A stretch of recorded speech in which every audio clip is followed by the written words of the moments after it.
Well, if you're going to do something, you better go ahead and do it right. Ain't no need playing no games with this thing. Either you're going to jump on in with both feet or you're going to hopscotch this thing and find your behind on the sideline as soon as your foot hit the daggone rope. Because I'm going to tell you right now, there's going to be some folks that's going to be looking at them buses riding by and people going to be saying, God dog, I wish I'd have did what they did and didn't want to bust a move. Guys, you know what? When the math ain't been mathing, sometimes you got to move them commas around, add, subtract a couple of things, and throw in a little division, then multiply that bad boy to get the way you're trying to go. Oh, yeah, y'all know your favorite coach Greg talk about this stuff that's going on right now because there's some folks out here that ain't really feeling what this university is doing. But you got to understand one thing, baby. Yesterday's price ain't today's price. No, sir. Not at all. And if y'all think it is, then guess what? Y'all in for a rude awakening. And we're going to talk about it right after this.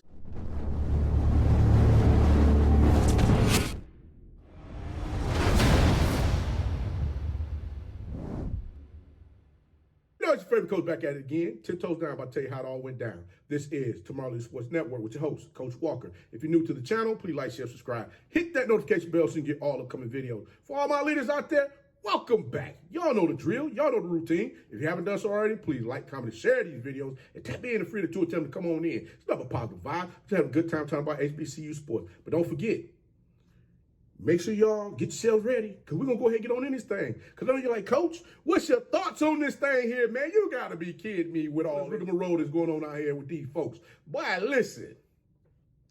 When this news dropped the other day, I sat there and said, okay, let's look and see how this thing going to go. The NCAA, they finally went ahead. They dropped the bomb and said, okay, look, everybody, if you're opting in, opt in. FCS, HBCU universities are opting in to the NCAA versus House agreement to make sure they get that money so that they can take care of their athletes and build their programs, which I ain't mad at them for that. But guys, I'm going to tell you right now, we're still not getting put on the NCAA 26. It just ain't happening because they got some thresholds that I don't think anybody paid any attention to, which they're stating that depending upon how often your team is used on the game, your school, that is used on the game, is how these folks is going to get paid. So if you're not one of those institutions that everybody's going to play with, Jackson State, FAMU, Bethune-Cookman, Alabama A&M, South Carolina State, North Carolina Central, North Carolina A&T, Norfolk State University, Southern University, Alcorn, Grambling, if you're not one of them schools that they're going to play with on the regular,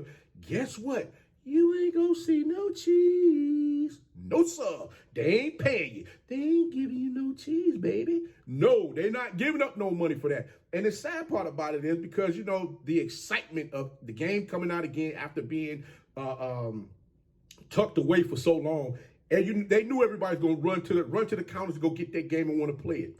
And I can respectfully understand that, but you know what? You got to understand, too. You got folks that go to HBCUs that still want to play the game, you know, want to play with their HBCU team. Hell, they might get out here and build a team and go out here and smack some of these other folks. You never know because you got some enthusiasts out there that's really into that daggone game. They play that thing like none other and will show you, hey, look, I can make this thing rock, boy, with this team right here. Y'all just ain't ready for it. But with all that being said, we got Norfolk State University. They didn't raise the ticket prices on these folks, boy. And people was upset like, man, y'all done lost y'all damn mind. How you gonna raise the ticket prices y'all ain't won in since forever? Guess what? You can't get mad at how them folks do their business, dog. Listen, when they sit back and look at the P&L when it comes to the sport of football, looking at what they were able to make compared to what came in last season, the season before, and want to forecast for right, you know, for now and beyond, you can't get mad at them for what they got to do. Not only that, but with inflation increasing, you already know them ticket prices are going to go up in some capacity. I mean, come on now. We ain't getting much help from some folks that we need to get help from to make sure them dollars and cents is flowing in our universities like they should be. I mean, heck, you know, you hear people talk about it all the time. Hey, we need the alumnus to go ahead and cut them checks. Matter of fact, get them collections going so you can go ahead and help these athletes in all the different sports. But That ain't happening. It's not. It's happening. It's happening in some instances, and in other instances, people still just moving a little slow to the beat where they dragging their feet. And you got to understand, when people start looking at that, they be like, okay, what we gonna do here? What we gonna do here? But now when you want to bring in big name coaches, guess what you gotta understand? Big name coaches come with big name dollars.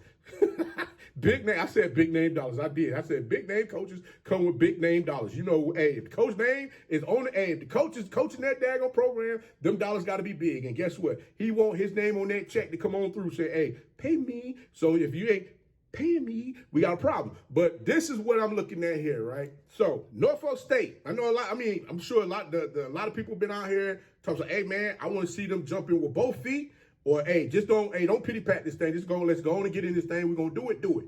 And you got some enthusiasts out here that's looking like, man, hold on. These folks trying to raise their ticket price, and they ain't had no winning season, and God knows when. Last winning season was 2009. They went 7-4. We ain't going to talk about the 2011 season. We're going to leave that alone. But I would say this.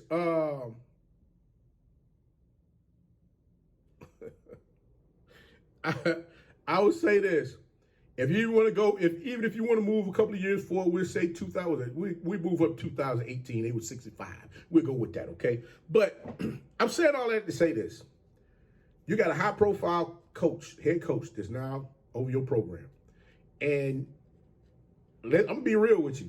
He got schooled. He got taught very well. He got taught very well. Like I said before, Deion Sanders has his disciples coming in here that want to coach these programs. Can't get upset with what's going on. I salute these coaches. I salute these former NFL ball players coming in looking to build these programs up.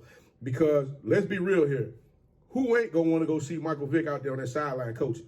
And trust and believe, if they mess around and have a winning season, them tickets going to be higher than $200. Y'all can believe that. But to be totally real with everybody, the ticket prices kind of need to go up anyway. I know some markets gonna be like, Coach, no, they don't need to go up, Coach. Y'all getting out of control with this, increasing the ticket prices. Hey, listen, I understand that because of the marketing, your fan base. Your fan base may be, some of those that do not have the money that they can kick out for those, those type of ticket prices. I respectfully understand that, but let's look at what the business at hand as far as everything that's going on every weekend. Every time you have a home game, you got to pay for cleanup. You got to pay for security. You got to pay for the field getting taken care of. You got to pay for the security. You got to pay for all of these different things that's going on at your university each weekend. So you can only imagine what that ticket might be. Like I stated before, what's that? On a given weekend, when I did playoffs and championship, the venue would cost me $2,500. My security would be another $1,300. And that was with me having APD security as well as other security on site. And then I did a meet and greet for the coaches after the game. So I gave them like a lunch or a dinner or something like that. That was, like a cooked dinner or whatever have you. So I did something like that for the coaches after the game where they can go sit down and eat, relax their minds, whatever have you. And then, go ahead, go about their day and go kick it with their team if they wanted to go back and, talk to the kids after the fact, after everybody got dressed and went outside the stadium or whatever have you. They go sit back and relax with their teams, whatever have you. But I did have concessions there in which we were able to make a percentage off concessions. So with that being said, I can kind of see how the flow would go, but I'm gonna be real with you. They ticket prices last year was $110. It was $110 per game, per home game last year. So I mean, they kicked that boy up 82%. Woo! Hey, Michael Vick, come with that ticket. You got to understand that. So I'm waiting to see how all of this how everything is going to happen with this. I believe. I'm not going to put too much pressure on Mike Vick and the coaching staff this year because they're just getting in there, getting acclimated as far as what's going on. But now that we haven't heard for sure that the MEAC has opted in, I'm sure they did. Because Eastern Shores was saying that they wanted to, they're looking forward to being able to recruit basketball players to their program. So I'm taking that as, teams are definitely opting into this thing to get that money. But now comes the time where, You know, teams got, hey, we're going to see ticket prices starting to increase all over the place. And folks going to have to go out, hey, let's get out there and make sure we support. We already got people that, you know, want to drag their behinds as far as we're cutting them checks, giving them money to the schools that they very well deserve, especially those land grant institutions that should have the money coming in rightfully each and every daggone year. But again, looking at it from the standpoint of Norfolk State University increasing their ticket prices, I ain't mad at them. I mean, think about it like this. Now, with them being a part of the revenue sharing, the NCAA revenue sharing model, they get to go out and recruit the athletes into the program that's going to make them more recognizable as far as, you know, what they need to do to build that contender so that they can get out there and compete and win that MEAC championship to go on to play in the Celebration Bowl and see how that turns out for them. So we're going to see exactly how everything works out for Coach Vick and his coaching staff. But again, I ain't mad at him for, sometimes the math got to be mathing, baby. And I'm hoping everybody's getting the collectives going too so that they can get money in for these athletes as well. Understand another thing too, the NIL, these athletes are still able to get NILs on their own. That's their own money for them to do what they want to do also. So, hey, make sure, athletes, make sure you're paying attention to what you signing your name to on the dotted line. Because once again, this thing gonna get sticky, baby, because guess what? Now it's gonna come down to who is the highest bidder looking to get these athletes into their program to come compete and play for them as the seasons wane on. So we're gonna see how all this goes. But congratulations to Mike Vick and the Norfolk State coaching staff, Michael Vick and Norfolk State University on jumping out the window with no parachute saying, show me the money. I ain't mad at him. Hey, get that money, daggone, because y'all got a high-profile coach over there. And Coach Vick, you better come on with it, baby, because I'm seeing right now, hey, you done been talking about Coach Prime. He's trying to show you how to get out there and get that money, baby. So now it's time to bring the product on in this thing and see what we can see as far as what y'all going to do out there on that field. But, guys, I'm going to go ahead and get up on out this thing. I hope too many of y'all folks ain't upset. Norfolk State University and Coach Vick increasing them ticket prices in the manner in which they did. Like I stated before, it's overdue, guys. We've been doing the fish fries in the barbecue place long enough. It's time to get in this thing. So Coach gonna go ahead and get up on out of here. But until next time, be the one in lead.